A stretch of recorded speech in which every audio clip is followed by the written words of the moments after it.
What's up, guys? Welcome back to the channel. In the last video, we tore apart my beloved K-Series all-wheel drive Civic for a very good reason, which is to take out the engine that had the rod thrown out of the front of it and replace it with a big dog sleeved pistons, rods, head thing, 1,000 horsepower capable thing. As you can tell by the title of this video, I'm back, baby. So Garrett, he left us. When did you leave us? It's been about a month now. So he actually moved to Maryland. Yep. And he's in the process of moving. They're staying with some family out there until he could get a house, a shop, a trailer, I don't know, a bridge to live under, something like that. He has some stuff, obviously, still here in Colorado. And so he is back here for a couple of weeks. I said, how much stuff can we get done in a couple of weeks? First thing that we're gonna be doing is actually assembling the K24 that is going in the Civic. When we put the 2J back in the S14, he was like messing with the 2J and he was just like cleaning all the stuff, and I was just like, hey Garrett, do you want to put together the K-Series? And he was stoked. Here we are. So what do you think so far? Pretty good. We're fitting rings to start with. We got everything cleaned and deburred and ready to assemble, and we're gonna obviously start with the rings, do a little bit of file fitment on this, open up just slightly, start plugging away. Yep. Well, hey, let's get filing, assembling, doing some things, and maybe we'll turn the key on this thing and have it go, hey. Bah, bah, bah, bah, bah, bah, bah, bah. Like, actually no, it's gonna like go bump, bump, bah, bah, bah, bah, bah, bah, bah, bah, bah, and it's just gonna Predictions. We'll count the bumps. Technically, it doesn't have a key, so we're gonna push a button and it's gonna start.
You're the shortest torque wrench.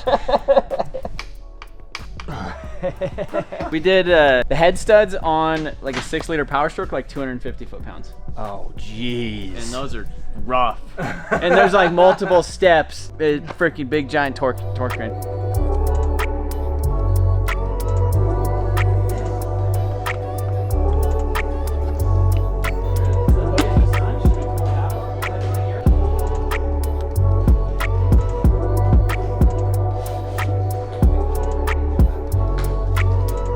Garrett went ahead, threw the cylinder head on it, and now basically we just gotta put them L19s back in it. Yeah. You gotta put on your gloves. Yeah. Right. Gotta keep them soaked in oil. Gotta treat them like we're building a rocket ship. Yeah, I hope. I wish that we had like a different solution for like the crankshaft, because I know you could pin them, you could do some other fancy stuff. Obviously, I don't think we have time to do that now. Sure. Unless we wait. Unless we like get the engine together and then we wait. Crazy thing is, like the engine was all together when I picked it up, but things were. You had to tear it back down. Yeah, we tore it down. Just Yeah, and the inspect. head studs were broken. Like they were snapped off, and then the oil pump was just hanging there. You mean when you bought it originally? Yeah. Oh, okay.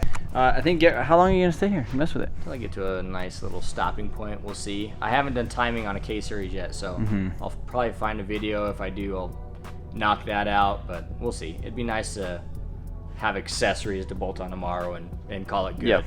Yeah, that would be cool. I'm late for dinner, so I gotta get going. But Garrett's gonna stay here, mess with this thing for a little bit.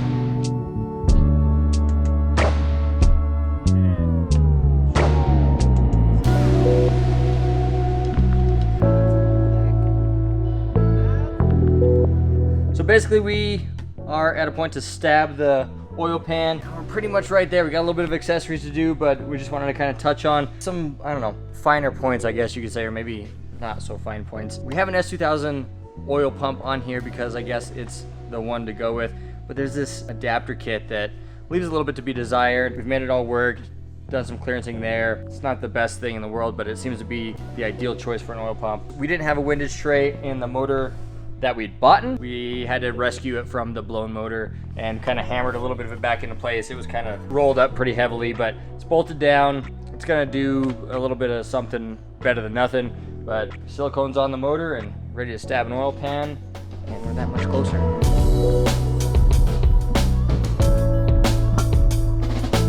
Still cracking away. I think today we got the motor going into the car. Fingers crossed. We have one little hang up, and it's kind of more of our One little hang up. well, we got to get into a couple later. Our current hang up. We like the idea of running the coolant through the oil filter. It helps regulate the oil, gets it up to temp quicker, keeps it stable. The provisions are not there on this block, so right now it's kind of very lightly trying to make that happen. I don't know if you can see it in here, but it's cast solid. That hole isn't there on this block, so we drilled it. Now we're trying to just open it up to the appropriate size so that fitting goes in there. Then we'll just drill and tap for the mounting location, and then we can kind of carry on. At least that's on the back side of the motor. I think after this, we could probably, would you say, put the motor in the car? Because I think everything else is bolt-on stuff that we have to address. Like this. Yeah, this is something that has to be done before we can get it into the car itself. So that's kind of what our game plan is currently. Cool.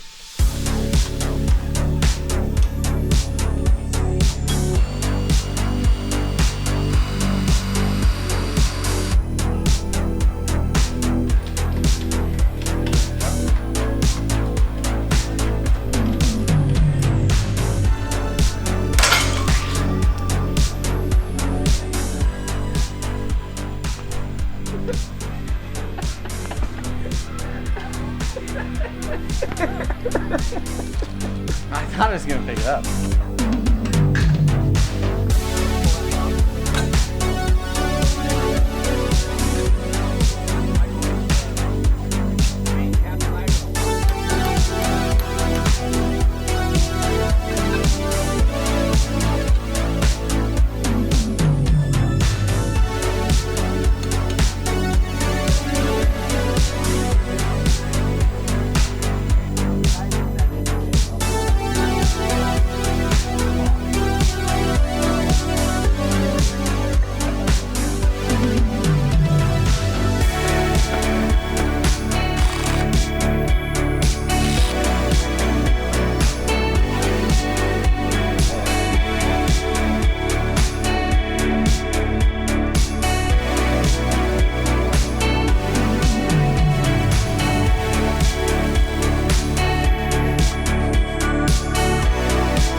not gonna work.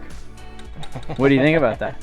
Not gonna work yet. So yeah, the old motor had different water jacket on the back side of the motor, so we're going to modify this existing stock piece. We're gonna kind of just shoot it out that way, where normally it came off the back of the motor straight that way. We're gonna come in somewhere about like that. So we're gonna go ahead and just cut off at an angle on that filler neck there. And then the other thing that we're kind of hurting for is a water fill neck. Slash radiator cap too. Well, yeah. What I think we're gonna do with this piece that we're cutting off of here, we're gonna take that, weld it on here, and then add like a vibrant, and then radiator what we cap should fill do? We neck. should just weld this on there. Just be done. Look at that, we're good. All the PSI on the coolant system. So this is the other water neck that was on the side of the old block. So K-Tuned actually makes this thing. 16N going out front and then a filler neck on the top. Since this is a different style head, this is like a RSX type S or K20A1, which would be like a CRV head. Obviously it goes out sideways. I think that's gonna be about perfect right there. And I'm sure somebody makes it. I mean, everything's made for these motors. Somebody probably makes exactly what we're doing. But I was looking and I didn't find nothing. You did? Yeah. Wow, there you go. Because I was a new product on the market. I was just gonna buy it. I was just gonna buy it. But yeah. Again, I mean, I had this fitting laying around. I overnighted the Vibrant fitting for the coolant pressure cap. We should be good to go.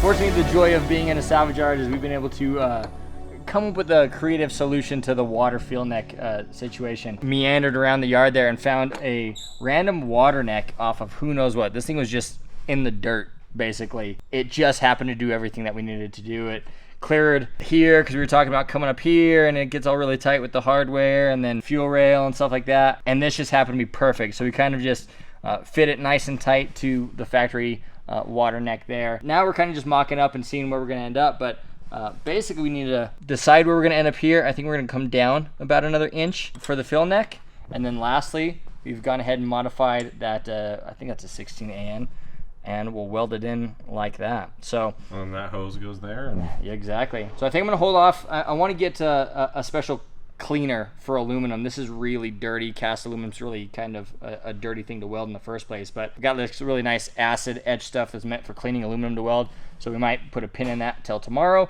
but at least we have a plan, a solution. We can keep rolling and we can really fire the car up without coolant in it and run it for, you know, a couple minutes just to get it going. But it's kind of where we are with this, and on to the next thing.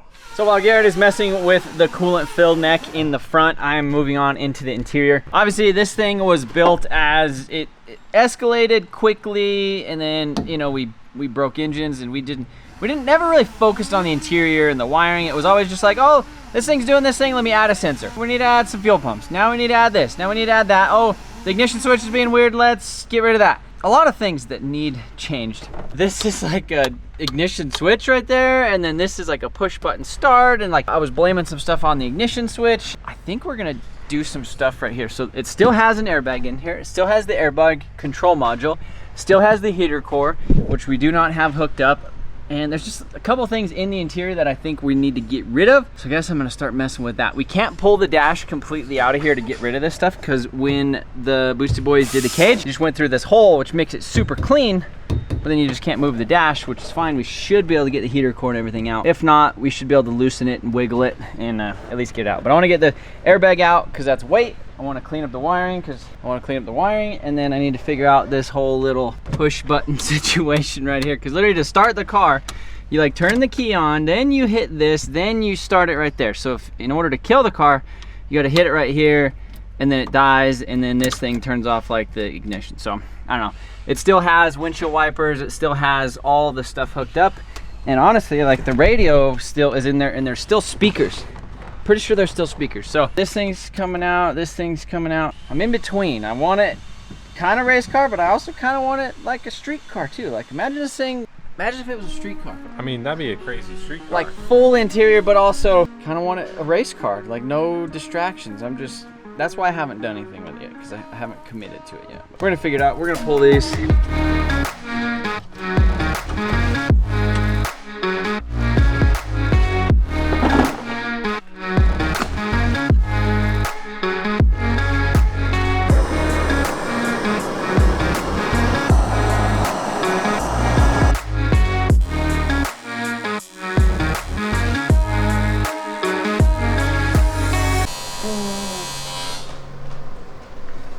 Nice. Get that headliner. People like that headliner. People were pissed about it.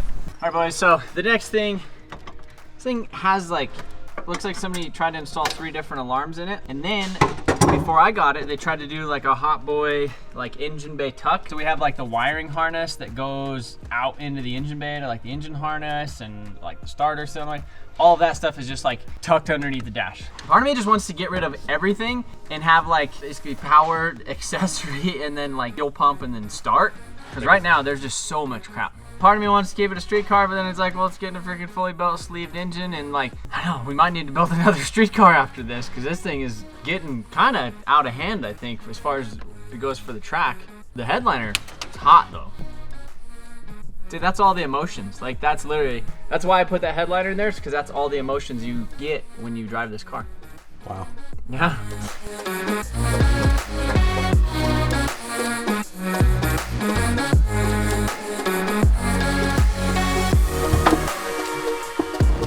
What?